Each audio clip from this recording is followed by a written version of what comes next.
Okay mister Rehan, तो रेहान जी first question कैसे किया आपने?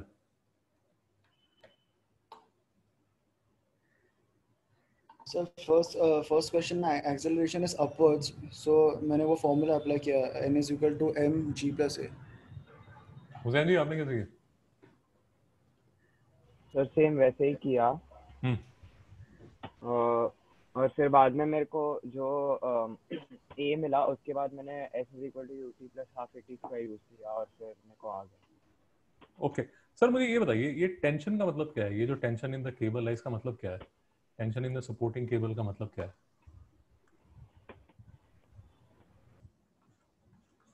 ऐसे इमेजिन कीजिए कि कोई आपको ऐसे पकड़ के ये घुमा रहा है हॉरिजॉन्टल सर्कल में। हुसैन जी सिचुएशन समझ आ गई? हाँ सर। तो ऐसे आपको घुमा रहा है। ओके, मैं आपको सिर्फ ये कह रहा हूँ कि on a feeling level, pure feeling level, तो उसमें बिल्कुल फिजिक्स को आने मत दीजिए। फिजिक्स आएगी तो आप परेशान हो जाएंगे। इमेजिन कीजिए कि you are rescued from the sea, और दूसरे केस 2 में आपको ऐसे हॉरिजॉन्टली घुमाया जा रहा है। Mister Rehan, eight a very feeling level, ये आदमी जितना तेज आपको घुमाता है, एक तो ऑफ कोर्स आपको यू आर गेटिंग नॉजियस तो हो रहे हैं आप, बट ये जो आदमी, ये मिस्टर हुसैन जो हैं, वो मिस्टर रेहान को ऐसे घुमा रहे हैं। तो मिस्टर रेहान, राइट नाउ आपने इसको पकड़ के रखा हुआ है इस रोप से। Mister Rehan, what are you praying for? Mister Rehan, so that it doesn't leave the rope suddenly. Let us assume ये दोनों चीजें हम अज्यूम कर लेते हैं कि यहां पर कुछ नहीं होगा। नथिंग विल हैपन मतलब you won't leave the rope and this person won't leave the rope. ये दोनों चीजें नहीं होने वाली। और ये जो आदमी है, ये वाला जो आदमी है, आपको जोर जोर से हॉरिजॉन्टल सर्कल में घुमा रहा है। Now what are you praying for?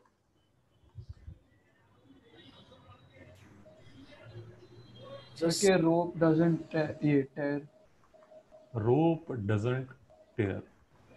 Hussain ji, do you agree? हाँ सर।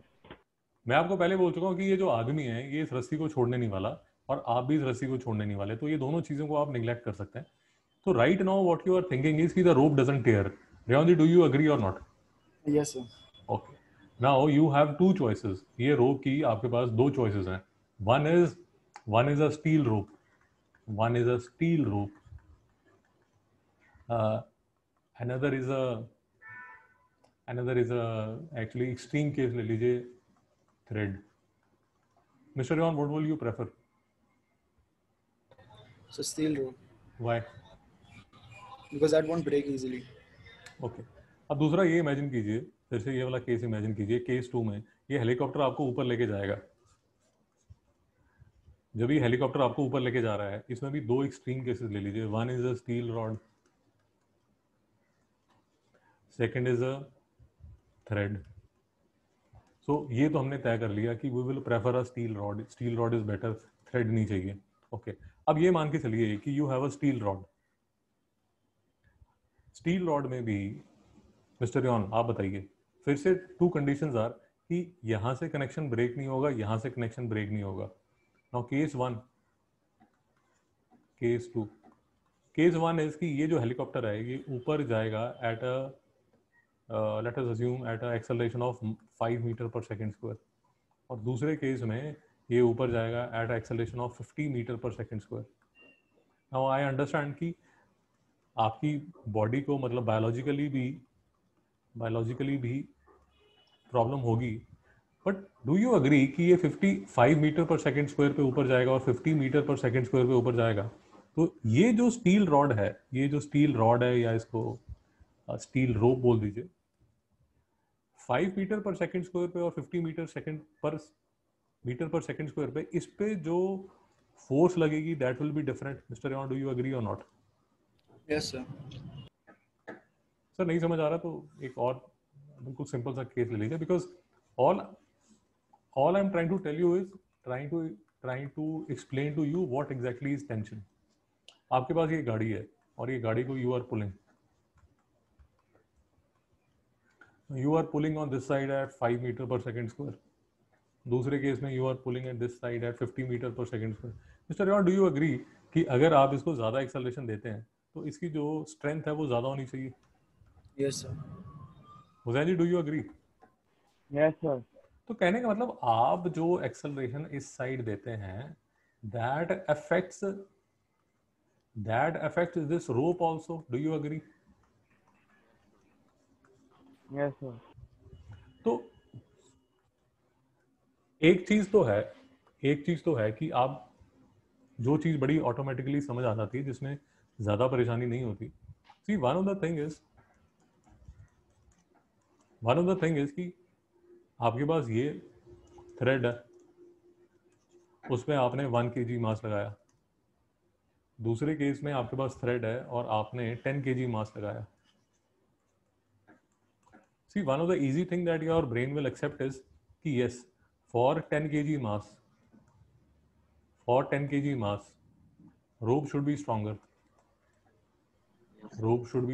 ये तो बड़ा obvious चीज है.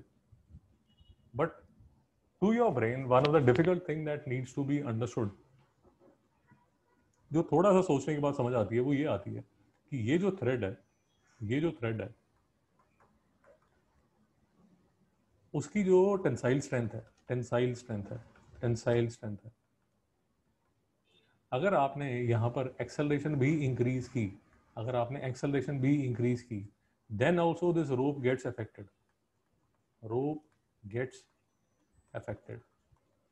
तो अगर एक फिर से थोड़ा और समझने के लिए, थोड़ा और बिल्कुल बेसिक लेवल पे, एक फीलिंग लेवल पे समझने के लिए फिर से देख लीजिए. लेट अस अज्यूम ये जो बॉक्स है या जो कार्ट है, एक केस में तो आप इसको खींचेंगे और दूसरे केस में लेट अस अज्यूम कि you will tie this to a jet plane. Revant ji, बात समझ आई? जी सर. तो पहले केस में तो जेट प्लेन इसको लेके जाएगा और दूसरे केस में आप इसको लेके जाओगे. I hope you can see the difference कि आप जब इसको खींचोगे तो ये जो रोप है ये इतनी जल्दी ब्रेक नहीं होगी. बट अगर जेट प्लेन ने इसको खींचना शुरू किया, क्योंकि जेट प्लेन जो अमाउंट ऑफ एक्सेलरेशन दे सकता है वो बहुत ज़्यादा दे सकता है, तो ये रोप टूट जाएगी. डू यू एग्री और नॉट, मिस्टर हुसैन? हाँ sir. All I'm trying to tell you for the last 10-15 minutes is, on a feeling level, you need to understand कि आप जो एक्सेलरेशन दे रहे हैं, that gets affected in the tension also. Abbas जी, ठीक कह रहा हूँ, गलत कह रहा हूँ? ठीक कह रहे हो सर.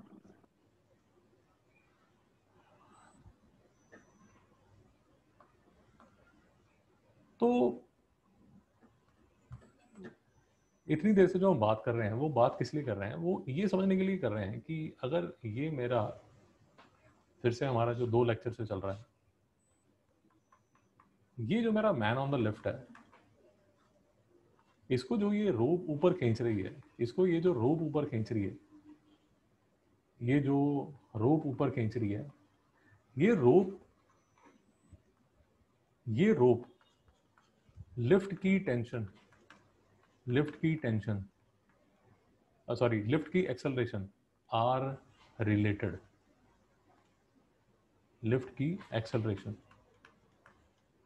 रिलेटेड. मतलब there is some relation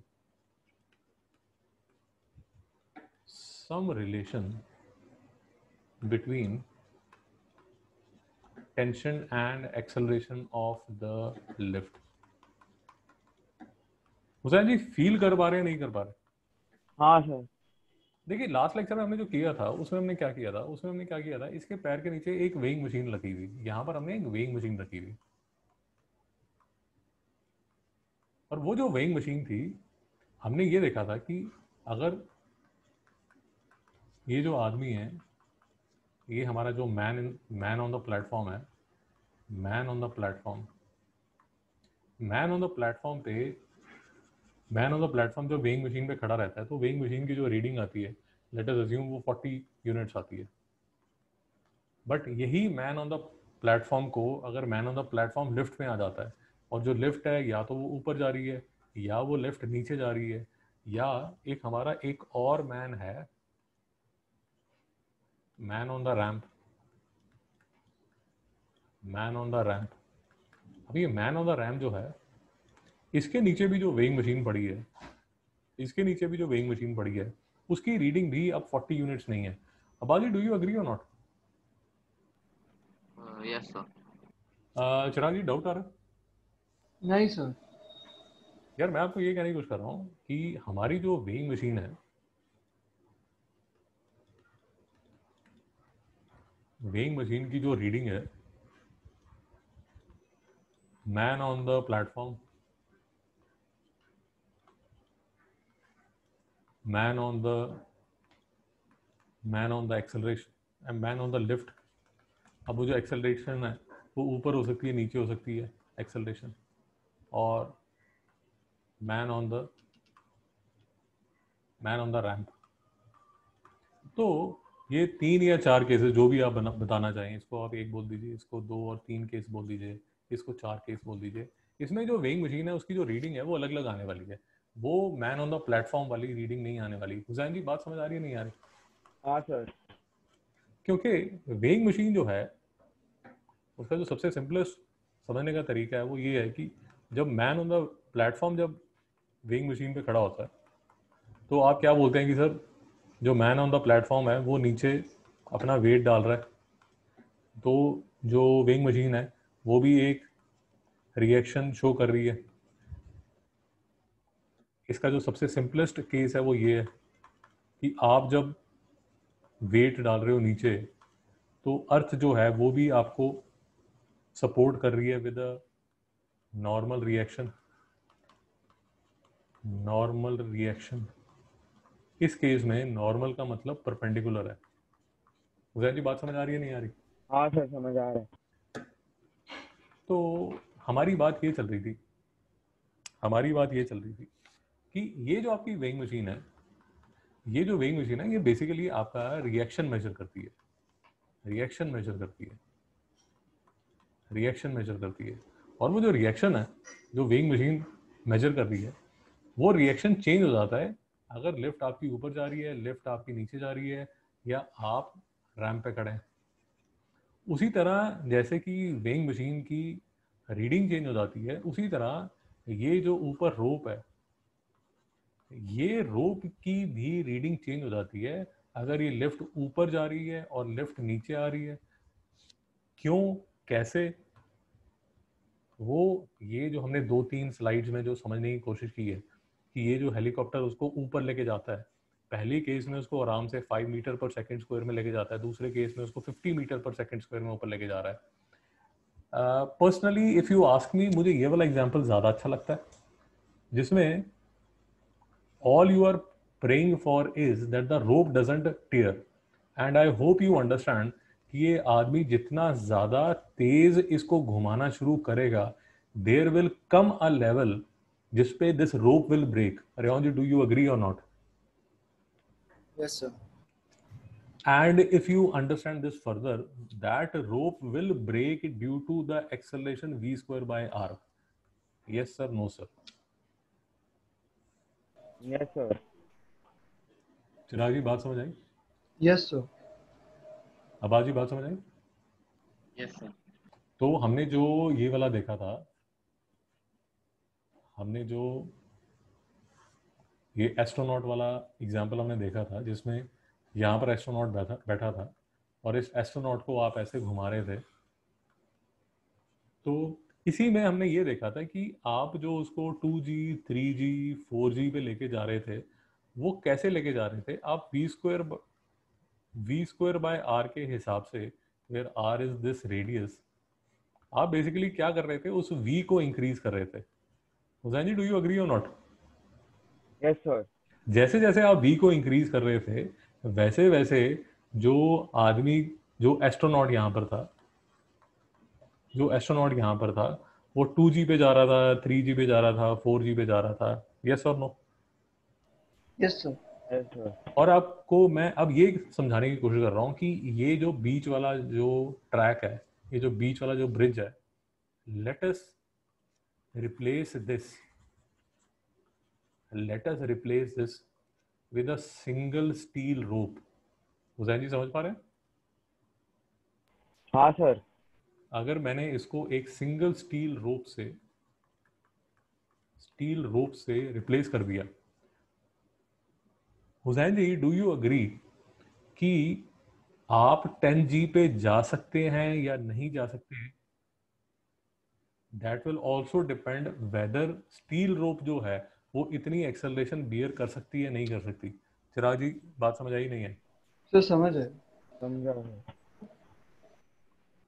mister रेवान कोई डाउट है? अब्बास जी कोई डाउट है? नहीं सर। तो आप जब इसको घुमाते हैं, जब v²/r, आप यहाँ पर you are the man on the machine, आप जब इस एस्ट्रोनॉट को घुमा रहे हो तो ऑफकोर्स एक तो आपको देखना पड़ेगा कि यार ये 3G 4G पे बेचारा कॉन्शियस रहेगा भी या नहीं रहेगा। But another thing that you need to understand is कि ये स्टील रोप जो आपने बनानी है, ये जो स्टील रोप बनानी है, आपको ये भी समझना पड़ेगा कि ये अगर स्टील रोप 3G से ज़्यादा काम करेगी नहीं तो बेचारा आदमी तो 4G पे काम करता है, बट जैसे ही आप 3.5G पे आते हैं ये जो रोप है ये खुद ही ब्रेक हो जाती है। हुसैन जी नहीं समझ में आया? समझा सर। यार at a very feeling level what I am trying to tell you is कि ये जो आपकी रोप है, ये जो आपकी रोप है, this is also getting affected by the acceleration of the lift. Hussain ji हाँ या ना? हाँ सर। हाँ सर। तो ये आपकी जो एक्सेलरेशन है, और बेसिकली अगर आप सारी बात समझ रहे हैं तो फाइनली मैं आपको ये कहने की कोशिश कर रहा हूँ। अब देखिए, वैसे तो एक बात यहाँ पर भी समझ लीजिए कि जैसे आप 4G पे जा रहे हैं, 4G पे ही एस्ट्रोनॉट घूम रहा है, तो अब देखिए अगर if you are a design engineer, आपको ये प्लेटफॉर्म डिज़ाइन करना है, आप डिज़ाइन इंजीनियर हैं, एंड दैट इज़ हाउ, मैं आपको इसलिए कह रहा हूँ क्योंकि आप आर्किटेक्चर में ज़्यादा इंटरेस्टेड है। लेट अस अज्यूम आपको ये बॉक्स बनाना है मिस्टर हुसैन, हाँ सर। लेट अस अज्यूम, तो आपको ये रोप का देखना पड़ेगा कि यार इसकी टेंसाइल स्ट्रेंथ है कि नहीं, कि ये 4G पे काम कर सकती है। अच्छा, ये जो आप यहाँ पर बोल्ट लगाएंगे, यहाँ जो बोल्ट लगाएंगे वो भी आपको देखने पड़ेंगे कि यार वो आप मैनेज कर सकते हैं नहीं कर सकते। ये जो आप यहाँ पर मटेरियल लगाएंगे, दोनों दीवारों का मटेरियल लगाएंगे, ये भी आपको देखना पड़ेगा कि ये इतना प्रेशर एज्यूम, इतना जो 4G का जो एक्सेलरेशन की वजह से जो सूडो फोर्स लगेगी, ये साइड पे जो फोर्स लगेगी, उसको ये बियर कर भी सकता है नहीं कर सकता। हुसैन जी बात समझ आ रही? हाँ सर। और यही यही आदमी जो वर्टिकल खड़ा है, अब थोड़ा सा अगर आप क्या नाम, हाँ ठीक है, वर्टिकल खड़ा है या हॉरिजॉन्टल लेटा हुआ है या जैसा भी है, लेट अस अज्यूम ऐसे है ये आदमी। The point that I am trying to tell you is the point that I am trying to tell you is कि इसी केस को अगर आप ऐसा देखना चाहें, देखिए वो जो चीज़ है वो इक्वेशन में तो दिखती है, but frankly if you ask me, equation में समझना थोड़ा सा मुश्किल हो जाता है। अब ये देखिए, ये आपका एस्ट्रोनॉट है, ये आपका एस्ट्रोनॉट है, और ये एस्ट्रोनॉट के नीचे यहाँ वेइंग मशीन पड़ी है। अब आज बात समझ आई? हाँ सर। ये वेइंग मशीन पड़ी है। अब मिस्टर हुसैन आप इसको ऐसे घुमा रहे हो, mister Rewan do you agree कि जैसे जैसे आप इसकी वेलोसिटी इंक्रीज करते हो, ये जो वेइंग मशीन है इसकी रीडिंग इंक्रीज होनी शुरू हो जाएगी? Do you agree or not? Yes sir. Obvious है ना यार। तो मैं बेसिकली आपको ये कहने की कोशिश कर रहा हूँ कि ये वाला जो केस है जिसमें वेइंग मशीन की आपकी रीडिंग इंक्रीज होनी शुरू होगी, आपकी जो रोप है, रोप पे जो टेंशन है वो इंक्रीज होनी शुरू होगी, that is the same as saying कि ये लिफ्ट में आदमी है, मैन ऑन द लिफ्ट है, मैन ऑन द लिफ्ट पे अब इंक्रीजिंग जी पे लेट अस अज्यूम ये जो लिफ्ट है ये ऊपर जा रही है 3G पे, और ये जो एस्ट्रोनॉट हमारा यहाँ पर है इसको 3G दिया जा रहा है. All I am trying to tell you is कि ये वाला जो केस है, ये वाला जो केस है और ये वाला जो केस है वो सेम है. चिराग जी ठीक बात कर रहा हूँ? Yes sir. तो इस केस में भी वेइंग मशीन की रीडिंग चेंज होगी. इस केस में आपको जो रोप का डिजाइन है वो ऐसा चाहिए जो 3G पे काम कर सके. It is same like saying कि यहाँ पर भी जो रोप की जो टेंशन है, रोप की टेंशन ये साइड है, रोप की जो टेंशन है और जो वेइंग मशीन की जो रीडिंग है that will increase. Hussain ji समझ पा रहे हैं? हाँ सर. तो weighing machine tension in the rope is related to the acceleration. ये सर्कुलर मोशन में, ये आप सर्कुलर मोशन में आपको पता है कि जो आपकी रेडियल एक्सेलरेशन है वो v² है. बट यही जो आप उसको ऐसा ना बना के आप एक ऐसा भी, मुझे पता नहीं ऐसा है या नहीं है, मुझे ज़्यादा पता नहीं इस चीज़ के बारे में. But another thing that you can very well do is कि एस्ट्रोनॉट को अगर 3G देना हो तो you can very well accelerate him upwards.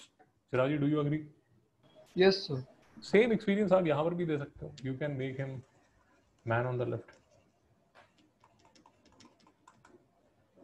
और फिर दूसरी बात ये चल रही है, जब ये बात समझ आती है तो आपको समझ अच्छा. सो फॉर एग्जाम्पल अब इस केस में जब ये लेफ्ट 3G पे ऊपर जाएगी तो you will very well agree कि एक तो जो रोप है, आपकी जो रोप है that should be able to bear 3G, but you will also agree कि ये जो नीचे जो प्लेटफॉर्म है that should also be able to bear 3G. Hussain ji हाँ या ना? Yes sir. हाँ सर. हाँ सर. क्योंकि ये सारी फोर्सेस लग रही है ना यार उस पर. तो आपका जो मटेरियल है from a design point of view, ये सब चीज़ें आपको देखनी पड़ेंगी. और वो डिजाइन पॉइंट ऑफ व्यू होता है तभी वो बोलते हैं कि 10 passengers on this lift only लिखा होता है ना लिफ्ट पे. हाँ सर. तो ये सारे डिजाइन पैरामीटर्स है ना, इसीलिए वो आपका आप जब हिल पे गाड़ी चला रहे हो, हिल्स में माउंटेन स्टेशन में गाड़ी चलाते हो तो वो स्पीड लिमिट दे देते हैं आपको कि सर 40 किलोमीटर/आवर से ज़्यादा इस पे टर्न मत लीजिए. अब आज बात समझ आई? Yes sir. क्योंकि उन्होंने कैलकुलेट किया है कि यार ये जो टर्न है या ये जो लेफ्ट है इसमें taking into consideration all such parameters इसकी औकात इतनी ही है, इससे ज़्यादा वो नहीं बियर कर सकती. So for example if you are a air force guy, तो आपको बता दिया जाएगा कि सर ये जो रोप है ना इसकी ये इतनी ही एक्सेलरेशन बियर कर सकती है. तो आदमी को जब रेस्क्यू करोगे, अच्छा बायोलॉजिकली आदमी भी इतनी ही एक्सेलरेशन बियर कर सकता है, तो ये मत करना इसको उठाया और एकदम ऊपर खींच दिया, तो या तो रस्सी टूट जाएगी या आदमी टूट जाएगा. हुसैन जी बात समझ आई? हाँ सर. हरियाणा जी समझ पा रहे हैं? जी सर.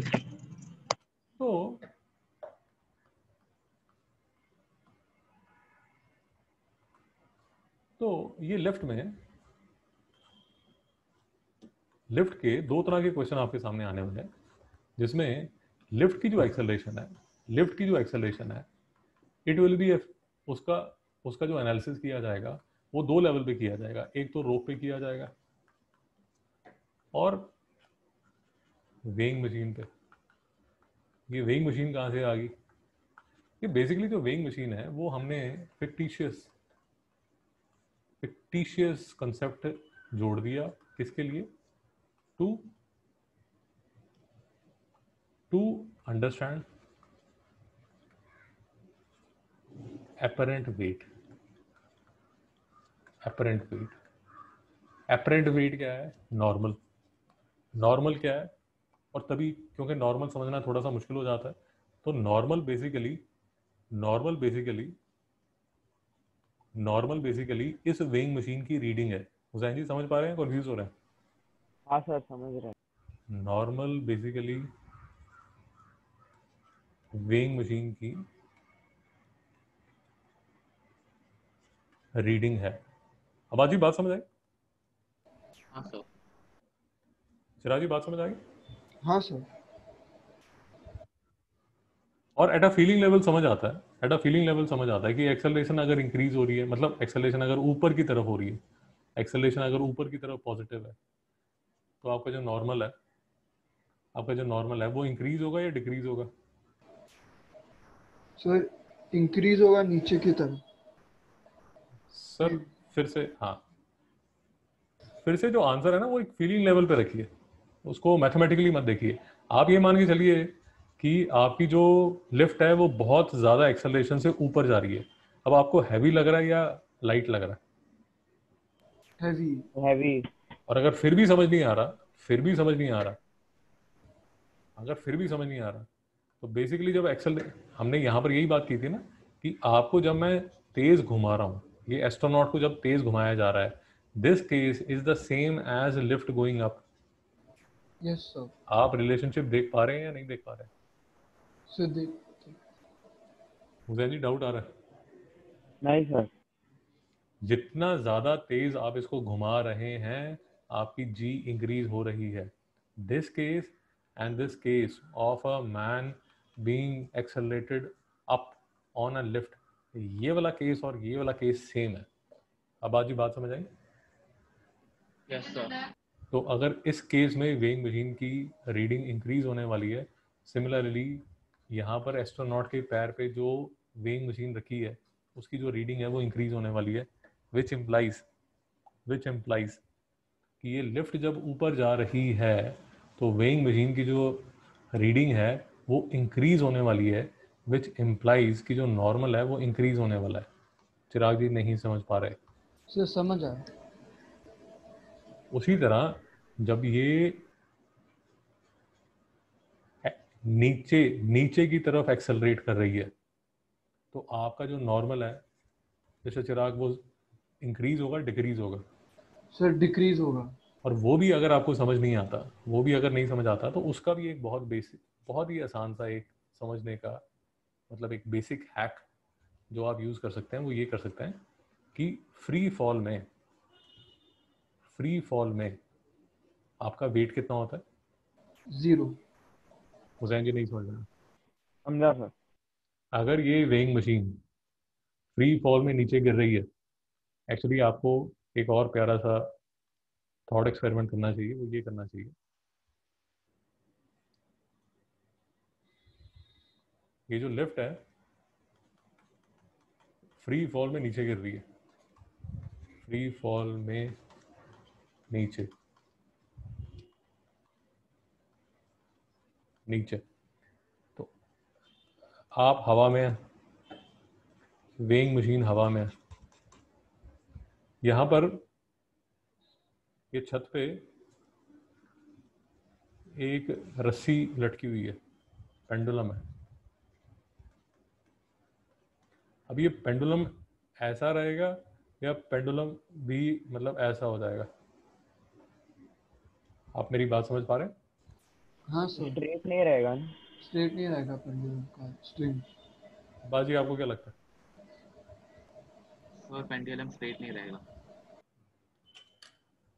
थोड़ा सोच के बताइए। सर ऐसे जो पेंडुलम का बॉब है वो ऐसे हवा में उड़ता रहेगा। क्या लगता है मिस्टर रियान, आपको क्या लगता है? मिस्टर रियान, रियान साहब है नहीं। हुसैन जी आपको क्या लगता है? Sir it will not be straight. Chirag ji आपको क्या लगता है? सर बॉब भी ऐसे फ्री फॉल में होगा आदमी जैसे। अब्बास जी आपको क्या लगता है? Sir, वही बॉब ये free fall में आएगा. सर ये मैं आपको बता रहा हूँ, this is the condition of weightlessness. ये हमारा वही केस है जो हमने एक बार डिस्कस किया था सैटेलाइट। कि जो सैटेलाइट्स हैं जब वो 400 किलोमीटर अबव द एटमॉस्फेयर होती हैं, तो एस्ट्रोनॉट को जब आप स्पेसशिप में देखते हो, सैटेलाइट में देखते हो, तो वो वेटलेस होता है ना। तो यस। अगर ये लिफ्ट जी से ही नीचे गिर रही है, फ्री फॉल में विद द सेम एक्सेलरेशन जी, तो आपका जो पेंडुलम है वो भी फ्री फॉल में, यस सर। आदमी भी फ्री फॉल में, और जो वेइंग मशीन है वो भी फ्री फॉल में। हुसैन जी, इस केस में वेइंग मशीन पे रीडिंग क्या होगी? 0। ये पेंडुलम की रोप पे टेंशन क्या होगी? 0। And that is all that I am trying to tell you for the last 50 minutes. ये टेंशन जो है वो जीरो क्यों हो गई? ये जो वेइंग मशीन है उसकी रीडिंग क्यों जीरो होगी? Because they are dependent upon the acceleration. Actually नहीं समझ में? समझा। समझ आया। The point that I am trying to tell you is कि वैसे तो हमने ये वाली रोप ली है, बट अगर आप ये वाली रोप भी आप लोगे तो इसमें भी टेंशन कितनी होगी? Just 0. 0। ये मैं आपको बताने की कोशिश कर रहा हूँ कि आप ये मत सोचिए कि इसका इसका इसका इन तीनों का इस एक्सेलरेशन, बाहर वाली एक्सेलरेशन से कोई लिंक नहीं है। आप ये मत सोचिए, इसको एक्सेप्ट कर लीजिए कि वेइंग मशीन की रीडिंग जो है, पेंडुलम की रोप में जो टेंशन है और लिफ्ट में जो सपोर्टिंग रोप में जो टेंशन है, वो सारी एक्सेलरेशन ऑफ द लिफ्ट पे डिपेंडेंट करती हैं। Yes sir, no sir? Yes, yes sir. Sir. इनमें रिलेशन है, और वो जो रिलेशन है वो आपको इक्वेशंस में भी नजर आएगा।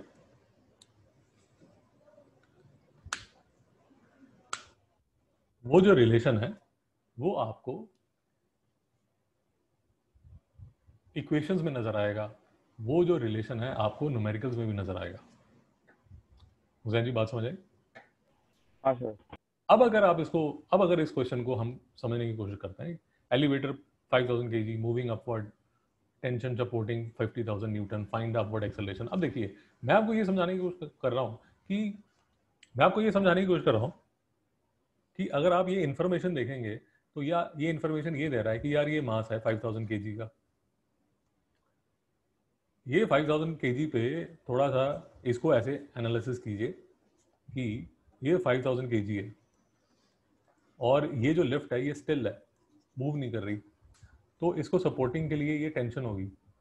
ये जो टेंशन होगी ये स्टैटिक है, हवा में है, हिल नहीं रही, स्टैटिक है। अगर हवा में है, हिल नहीं रही, तो ये जो टेंशन है वो बेसिकली किसको सपोर्ट कर रही है? वो ये वाले वेट को सपोर्ट कर रही है। ये वेट कितना है? ये वेट कितना है? 5000 into 5000 9.8. वो तो मास है ना, इसने शायद ये लिया होगा 9.8 मीटर पर सेकंड स्क्वायर लिया होगा। Yes, sir. तो उसके हिसाब से जो इसका वेट है वो है 5000 इंटू 9.8। 9.8। Yes, newtons. कितना बना?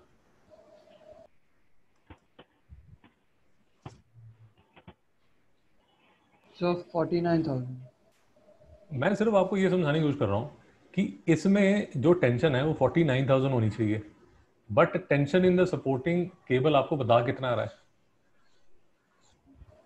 50,000 newton. 50,000 बता रहा है। तो टेंशन ज्यादा है। टेंशन इसलिए ज्यादा है क्योंकि ये जो लिफ्ट है ये ऊपर की तरफ एक्सेलरेट हो रही है। नहीं समझ में आ रहा?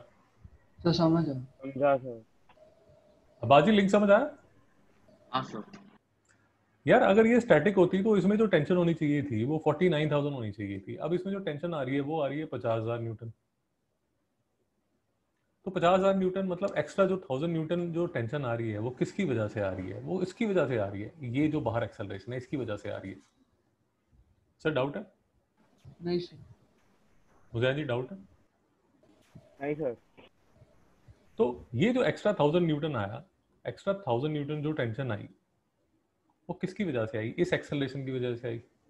आपका जो फोर्स है वो एम है, तो फोर्स क्या है? इतना एक्स्ट्रा फोर्स है। मास कितना है? 5000 kg। ये आपको कितनी एक्सेलरेशन देता है? 0.2 मीटर पर सेकंड स्क्वायर। इसीलिए इसका हाँ 0.2 मीटर पर सेकंड स्क्वायर आ रहा है। अब आगे Yes. नहीं समझ में आ रहा। या सर। अब हुसैन हुसैन कर रहा है हुसैन का वो वाला डीजे वाला नाम क्या था? हुसैन हुसैन मिस्टर हुसैन बन चुके हैं। मिस्टर हुसैन बन चुके हैं एकदम hot shot architecture. Mister Hussain जब लिफ्ट डिजाइन कर रहे हैं, जब बिल्डिंग में लिफ्ट डिजाइन कर रहे हैं, लेट अस अज्यूम बुर्ज खलीफा में ये लिफ्ट डिजाइन कर रहे हैं, ही शुड अंडरस्टैंड कि मैं जो रोप यूज कर रहा हूँ वो ऐसी रोप यूज करूँ जो कि अ गिवन एक्सेलरेशन को विथस्टैंड कर सके। हुसैन जी नहीं समझ में आया? हाँ सर समझा। यार मैं कभी गया नहीं, कोई अगर गया तो मुझे बता दीजिए, नहीं तो गूगल करके मुझे बता दीजिए। वो शायद क्या नाम है इसकी, बुर्ज खलीफा में जो लिफ्ट है वो शायद 0 फ्लोर से आई थिंक 100 फ्लोर कितनी देर में जाती है, किसी को पता? कितना? 45 सेकंड। तो इनिशियल वेलोसिटी 0, टाइम 45 सेकंड, और डिस्टेंस देख लीजिए कितना होगा, पता नहीं कितना होगा। तो एज्यूम कर लीजिए कि वो लिफ्ट जो है वो कितनी एक्सेलरेशन पे जाती है, जो भी है। अब इस एक्सेलरेशन के हिसाब से mister Hussain, do you agree कि इसकी रोप की टेंशन भी उसी हिसाब से डिजाइन करनी पड़ेगी? हाँ सर। यार आप पैसा बचाने के लिए इसमें कोई हल्की रोप डाल दोगे, आपका जो दूसरा इंजीनियर है उसने इतना एक्सेलरेशन डाला हुआ है, आप जो रोप की टेंशन डाल रहे हो वो इतनी डाल रहे हो, वो उसको रोप पर विथस्टैंड ही नहीं कर पाएगा। Siraji, do you agree? Yes sir. या ये जो आपका फ्लोर है वही विथस्टैंड नहीं कर पाएगा, जब उसके सामने उस पे 50 लोग खड़े हो गए, वो उसको विथस्टैंड ही नहीं कर पाएगा, गिर जाएगा।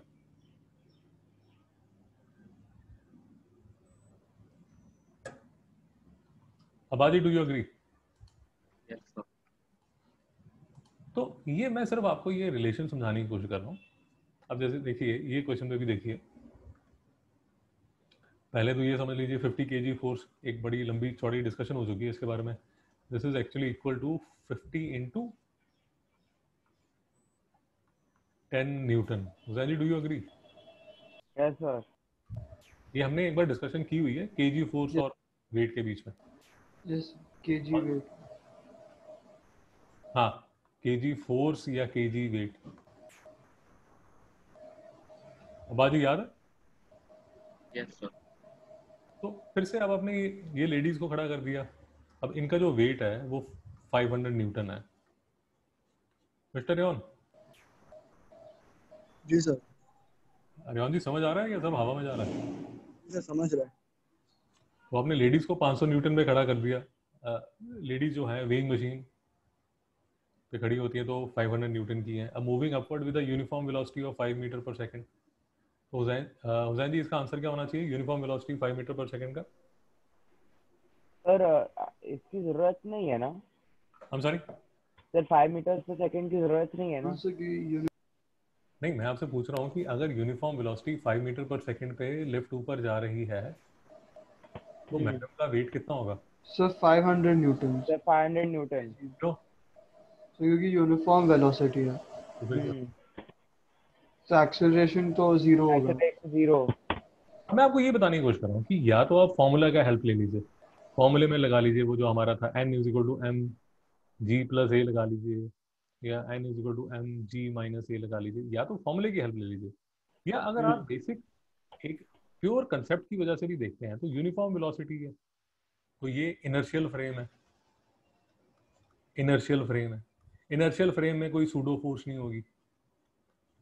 जब उसमें सूडो फोर्स नहीं होगी तो जितना उसका वेट है उतना वेट ही शो करेगा। आबाजी नहीं समझ में आया? समझा sir. The point that I am trying to tell you is कि अगर आप कंसेप्ट को पकड़ के चलते हैं तो आपको कैलकुलेशन करने की कोई जरूरत ही नहीं है। या ठीक है, आप शुरू में यू आर नॉट कंफर्टेबल कि सर ये कंसेप्ट वगैरह में समझ नहीं आता, तो फिर यहाँ एक्सेलरेशन 0 डाल दीजिए, यहाँ एक्सेलरेशन 0 डाल दीजिए, जो भी आप करना चाहते हैं। लेफ्ट ऊपर जा रही है नीचे जा रही है वो देख लीजिए। रेवा जी बात समझ आई? जी सर। अच्छा, अब आपको ये तो याद रह जाता है कि यार ये दो फॉर्मूले थे। See all I am trying to tell you is की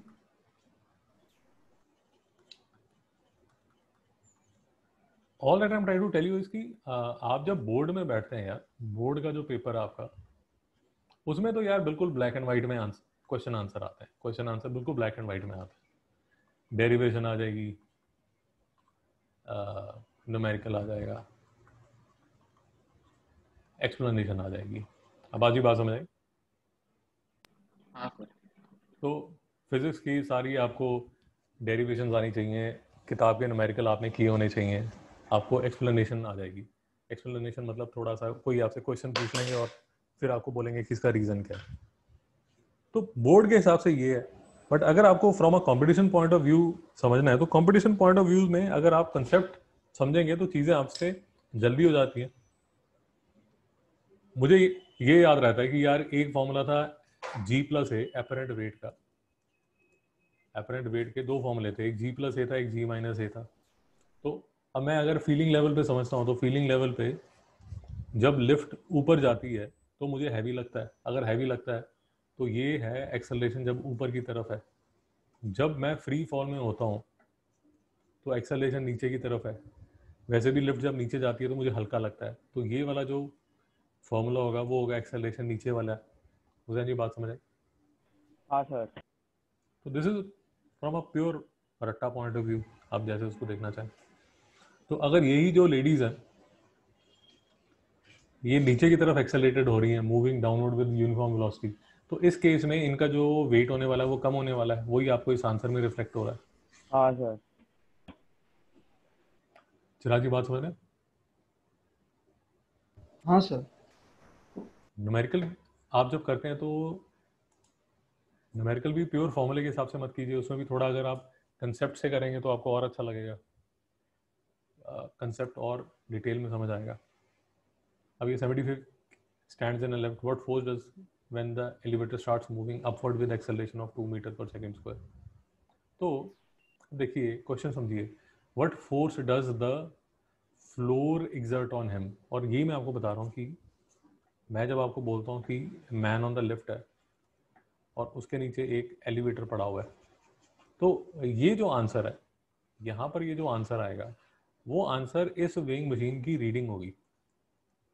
चिराग जी बात समझ आई? हाँ सर। अब बात समझ आई? हाँ सर। तो ये 75 kg का मैन है, इसका जो वेट होगा वो होगा 750 न्यूटन, इतना इसका वेट है। अब जब ये एक्सेलरेशन हो रही है इसकी ऊपर की तरफ, अब अगर मेरी बात समझें और कंफ्यूज ना हो, जब एक्सेलरेशन ऊपर की तरफ है हुसैन साहब, सूडो फोर्स कहाँ लगेगी? नीचे की तरफ। नीचे की तरफ। तो नीचे एक सूडो फोर्स है, और जो सूडो फोर्स है that is opposite to this acceleration. वो सूडो फोर्स किस पे लग रही है? इस मैन पे लग रही है। इस मैन पे 75 इंटू 2 150 न्यूटन सूडो फोर्स लग रही है नीचे की तरफ। ये वेट तो ऑलरेडी इसका एग्जिस्ट करता ही है, वो भी नीचे की तरफ लग रहा है 750 न्यूटन। तो टोटल जो नीचे की तरफ 900 न्यूटन। 900 न्यूटन, 900 न्यूटन ये नीचे की तरफ आदमी पुश कर रहा है। इसका जो रिएक्शन होगा वो फ्लोर देगा या वेइंग मशीन देगा, और वो जो रिएक्शन होगा वो होगा 900 न्यूटन। और वो 900 न्यूटन को 10 मीटर पर सेकेंड स्क्वायर से डिवाइड करके इन्होंने आंसर निकाला है 90 kg। 90 kg। अब आज ही समझ आया या नहीं आया? क्या सर? तो अब इसको फॉर्मूले से कर लीजिए, कंसेप्ट से कर लीजिए, इनर्शियल नॉन इनर्शियल फ्रेम जो आपने करना है ताम झाम कर लीजिए। 150 न्यूटन जो है ये मेरी सूडो फोर्स है, ये जो है ये मेरा वेट है, ये जो है ये मेरा अपरेंट वेट है। अब आपको जो वो क्वेश्चन है वो अपरेंट वेट से पूछ सकता है, या वो आपको ये पूछ सकता है what force does the floor exert on him. अब ये जो फ्लोर उस पर फोर्स लगा रहा है, वही अगर फ्लोर ना होता और बीच में एक वेइंग मशीन होती है यहाँ पर, तो यही जो 900 न्यूटन है ये उस वेइंग मशीन की रीडिंग होती। हुसैन जी समझ में आ रहा है? हाँ सर।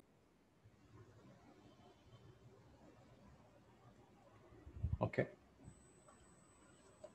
तो apparent weight man 49 standing in a lift which is rising with an acceleration, going down with the same acceleration। ये देखिए अब falling freely है तो विदाउट कैलकुलेशन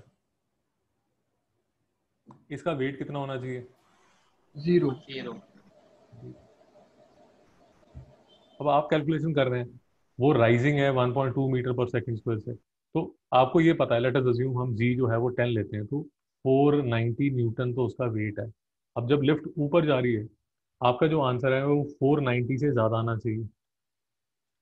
जब लिफ्ट नीचे जा रही है तो आपका जो आंसर है वो 490 से कम आना चाहिए। हुसैन जी नहीं समझ में आया? ना सर। देखिए मैं आपको ये कह रहा हूँ कि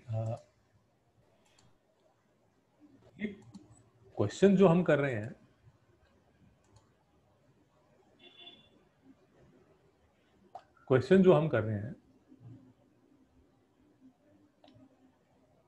अच्छा हाँ, एक चीज तो यार ये देख लीजिए कि ये सारे क्वेश्चन यहाँ पर अपलोडेड है, शायद आपने यहीं से लिए होंगे। हाँ सर। तो ये जब भी आप चाहते हैं आपको यहाँ से मिल जाएंगे। तो इसलिए मैं आपको व्हाट्सएप पे डालना बंद कर दिया ताकि आपको कोई परेशानी ना हो कि मेरा व्हाट्सएप डिलीट हो गया, मुझे कौन कब दिया था क्या दिया था, वहां पर जाएंगे आपको मिल जाएगा। अच्छा यहाँ पर ना यार एक चीज और देख लेना, यहाँ ये साइड में लेबल्स भी आते हैं, तो ये लेबल्स से भी आपको चीजें काफी निकल जाती हैं। चिराग की बात समझ आई? सर दिख रहा नहीं है सर। सॉरी मैं आपको ये कह रहा हूँ कि ये वेबसाइट पे यहाँ साइड में लेबल्स है, तो अगर आप लेबल्स पे जाते हैं तो भी आपको काफ़ी चीज़ें मिल जाएंगी। जैसे क्लास 11th अगर आप सिलेक्ट करेंगे तो क्लास 11th की जो रेलिवेंट पोर्शन है वो आएगा। बात समझ आई? यस ये जो 3 आएंगे क्लास 11th के लिए आएंगे। Yes sir. ओके, तो ये देख लीजिए, मास 15 kg hung by a spring balance in a lift। Question नहीं दिख रहा। क्वेश्चन नहीं दिख रहा, सॉरी।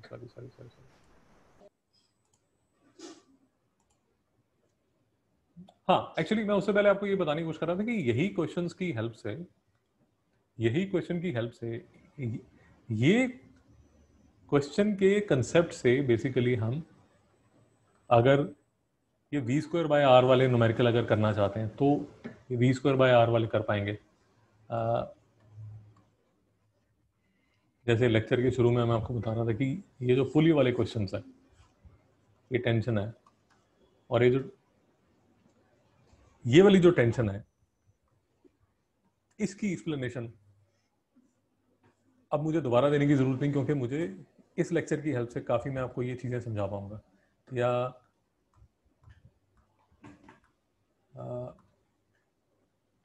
एक और हमारी डेरिवेशन थी, उसमें भी यही सब फंडे लगेंगे। खैर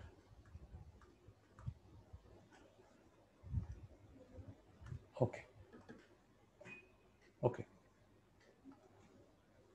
यार स्क्रीन दिख रही है ना? क्वेश्चन दिख रहे हैं ना सबको? हाँ सर हाँ।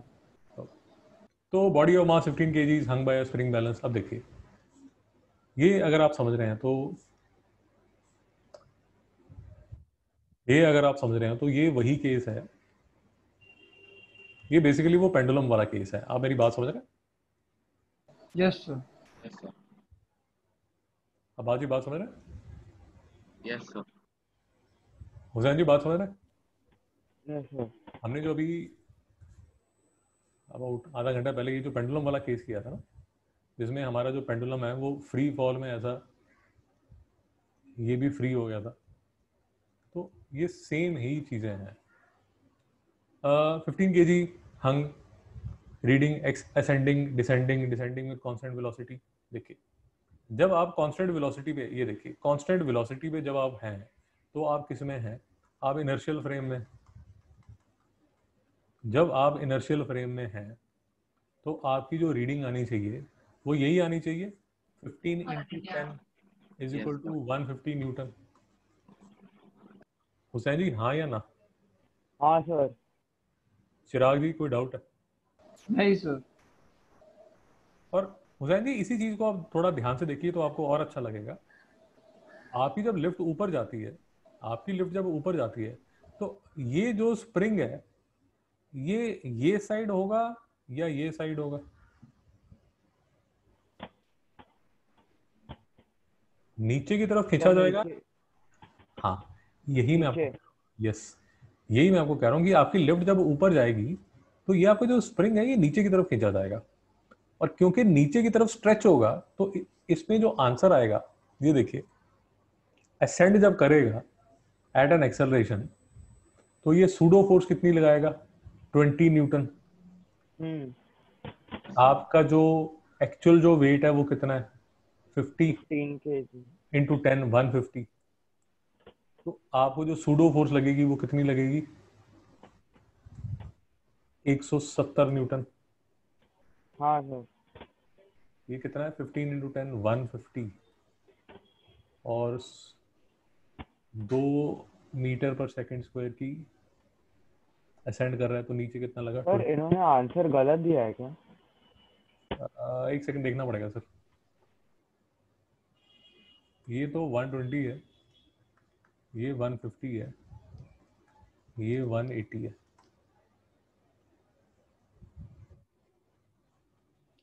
2 मिनट देखना पड़ेगा यार। और आपने जी का वैल्यू नहीं लिया, सॉरी, आपने जी का वैल्यू नहीं लिया था। यहाँ पर जी का वैल्यू है 10 metre per second square. Sorry sorry sorry. पर आपने जी का वैल्यू नहीं लिया यहाँ पर। जी ओके ओके, अब जी ठीक कह रहे हैं।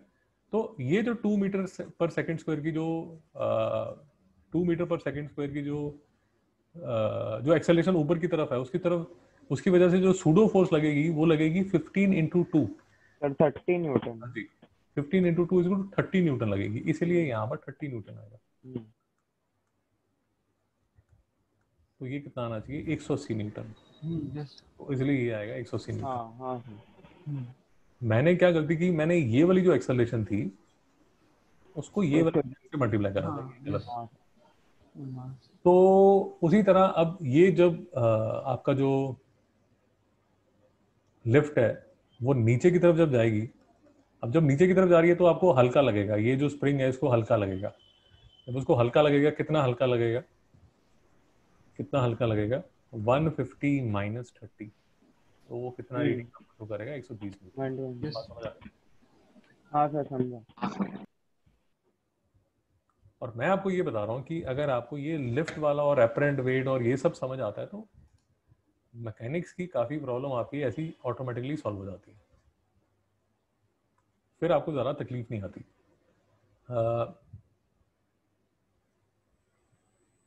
हाँ, अब जैसे सिचुएशन समझिए कि आपने हाथ में, सिचुएशन समझिए, ठीक है, न्यूमेरिकल तो आप फॉर्मूले से कर ही लेंगे, बट एक बार थोड़ा सिचुएशन समझेंगे तो आपको और फिनोमेना को थोड़ा अप्रिशिएट कर पाएंगे आप कि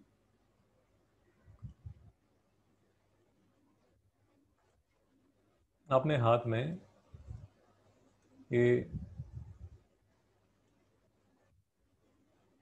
स्ट्रिंग पकड़ा हुआ 10 kg, held in hand. Final tension is when the hand is moving up with a uniform acceleration of 2 metre per second square. तो अब देखिए, ये आपने जब स्टैटिक पकड़ा हुआ है, आपने जब उसको सिर्फ ऐसे ही पकड़ा हुआ है, static, when you are static, जब आप स्टैटिक हैं तो नीचे की तरफ जो इसका जो वेट आ रहा होगा वो कितना आ रहा होगा? वो आ रहा होगा 100 न्यूटन। तो जो टेंशन होगी वो कितनी होगी? 100 न्यूटन। बट जैसे ही आप उसको यूनिफॉर्म एक्सेलरेशन से ऊपर लेके जाते हैं तो टेंशन बढ़ जाएगी। कितनी बढ़ जाएगी? जितनी उसकी फोर्स लगेगी। तो ये प्लस कितना हो जाएगा? +20 न्यूटन। हुसैन जी नहीं समझ में आया? समझा सर।